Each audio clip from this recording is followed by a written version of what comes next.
Over 3 years this channel has existed, and even longer than that for Fortnite Creative. And I'm really out here making a video on how to build a wall. I want to say something like I've come full circle, but really this is just more like evolving backwards.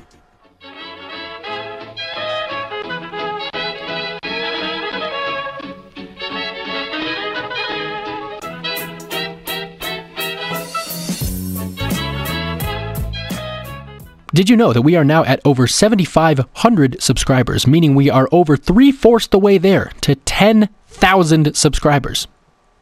I mean, that's not what the video's about, but at least now you know. Hey everyone, this is Syntax, and today I have a very quick and easy tutorial on how to build a super simple broken wall. Now, there are many different kinds of broken walls that you can build, and there's a bunch of different materials you can use, ranging from brick to wood to stone, but these particular broken walls are going to come directly from the artistic build that I did a few weeks back, so if you're looking for like a brick style broken wall or wood, maybe that'll be a separate video. Also, again, shout out to Chowda for giving me the inspiration to build this style of broken wall. He used this technique in his town map, which if you haven't watched that video, I highly recommend it. I figured I would throw that in there because obviously I don't want to take credit for an idea that's not mine. But anyway, let's take a look at how to build super simple broken walls. Now, for this particular style of broken wall, you're going to want to go ahead and once you load into Creative, tab over to Galleries and scroll down to the Hero and Villain Layer Gallery. Once you click on the Hero and Villain Layer tab, you're going to see all of these different galleries pop up, and you want the Decayed Hero Mansion Gallery. Inside of this gallery, there's already a bunch of quote-unquote broken prefab walls,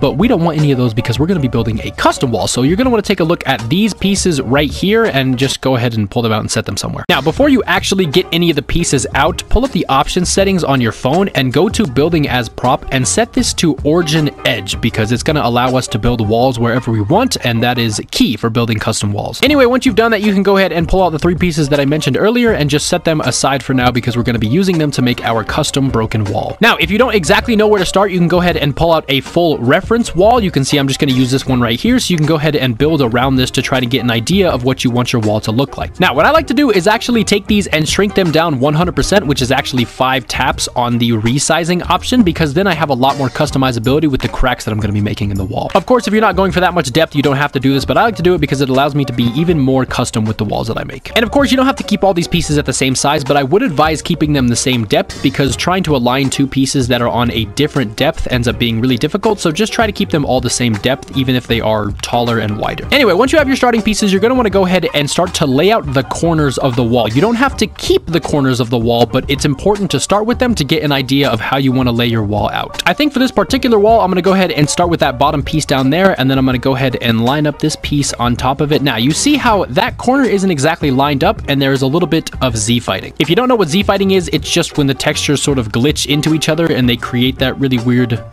spazzing effect. Yeah, that's Z-fighting. Anyway, to avoid that, normally you would build these pieces with grid snap just to get a general idea, but then you can go ahead and turn grid snap off and make these fine-tune adjustments to these pieces to 1, avoid the Z-fighting, and then 2, line up the edge so that we have more of a straight approach. So now, as you can see, there is no more Z-fighting, and I have a perfect corner lined up. Now what I can go ahead and do is keep laying out the edges of the wall. Now that I have that one corner built, I think I'm going to use this as my next piece because I like where it lines up. As you can see, again, by grid snapping this piece into place, the edges don't line up, so I can go ahead and just turn grid snap off and then walk this over slightly in an effort to line the edges up, and just keep doing that until the edges are perfectly lined up. Now, let's say I want to use this piece again, but I want it to be a little bit wider. I'm going to go ahead and just grow the width on it, and then I'm going to turn grid snap back on and place it where it needs to go. Also, try to remember when you're staggering these pieces ever so slightly, try not to stagger them too much, because if I take this piece and I place it way back here, it's going to look really off. As you can see, the crack just looks way too deep into the wall, so try and get them as close to each other as possible. For this side of the wall, I think I'm just going to use one of the broken pieces to hit both of the corners, so we're kind of saving on memory and it's just not overcomplicating it on our part. And in case what I was talking about before wasn't clear, you can see that I staggered this piece too far forward, and that crack that it creates right there just doesn't really feel like it belongs. Anyway, the only thing left that I have to line up is the bottom of the wall, so I guess I can just place that piece right there. It looks like it fits in perfectly. My last piece I can just go ahead and place right here, and with that, we now have our outline for our broken wall. Now, this is where we can get a little bit more more creative. Before you actually get any more custom with this wall, go ahead and set up another wall parallel to it, so when you're making adjustments, it just makes it a lot easier. And if you want to, you can press yourself up against it and work in first person. It's actually really nice. Anyway, the first adjustment I want to make to this wall is I actually want to have one of the cracks run into the ground. So I'm going to take this centerpiece that we placed, pick it up, and just go ahead and inch it over to the side so that there's sort of an opening right there, as you can see. Now, the next thing I want to do is actually take that corner right there and make it look not so sharp, like a 90-degree angle. So I'm going to take this piece and actually rotate it so that I can place it and make that corner, like I said, not so sharp. I also went ahead and made sure that there was no Z-fighting between this piece and this piece, because obviously that would look awful. The next thing I want to do is actually take a much longer piece, kind of like this one, and I'm going to have this run all the way up the wall, kind of at an angle. I think I'm just going to go ahead and place it like, I don't know, right here for now. Yeah, that looks pretty good. Now, for this next part, I think I'm just going to go ahead and bring the width down on this piece and rotate it again, just so that I can have it attached to the top of the wall, sort of like that, but I'm also going to move it over. In doing this, you'll notice that you now have this sort of really sharp edge running all the way down the wall. All you have to do to cover that is take the piece you just placed, roll it all the way 180 degrees around, and then just place it on the other side, and boom. Problem solved. I'm actually going to take this piece and rotate it upwards to cover this side, so we make the crack sort of go down and left. So there we go. We now have this crack sort of coming down and left, but I think I also want to use this piece to cover up these sections because they don't really look that good when they're repeating like this. So there we go. Now we have this sort of shape coming down and the crack sort of widens up. I can go ahead and actually move this piece outward just a little bit to even make it more convincing in a sense.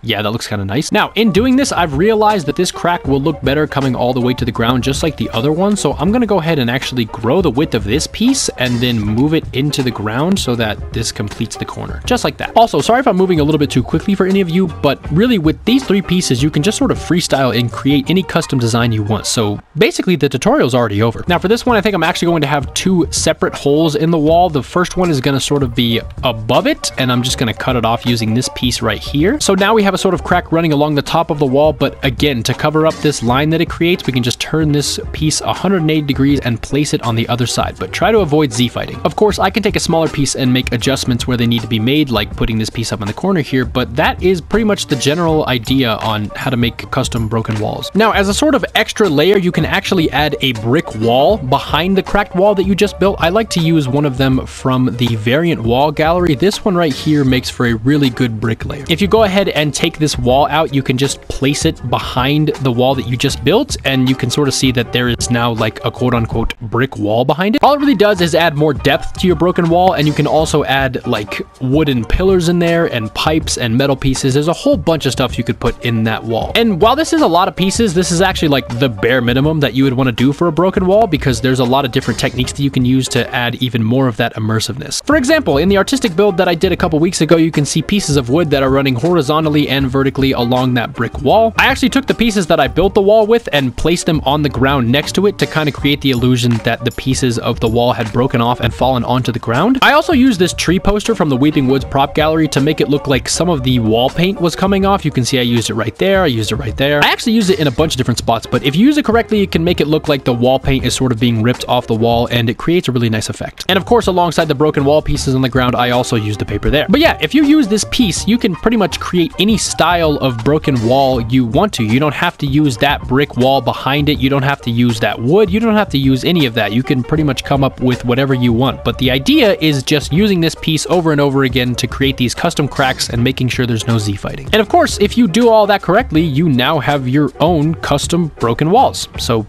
congratulations. I think this video is going to end up being longer than I bargained for. So that's unfortunate. Anyway, that's how you make super simple custom broken walls. Obviously, if it's your first time doing it, it's not going to seem so simple, but the more you do it, the easier and easier it gets. And honestly, I think it's just a good tool to have for areas of your map where you need broken walls. But anyway, that is everything I have for you guys today. I really do hope you enjoyed this video. And yeah, this has been Syntax. Later.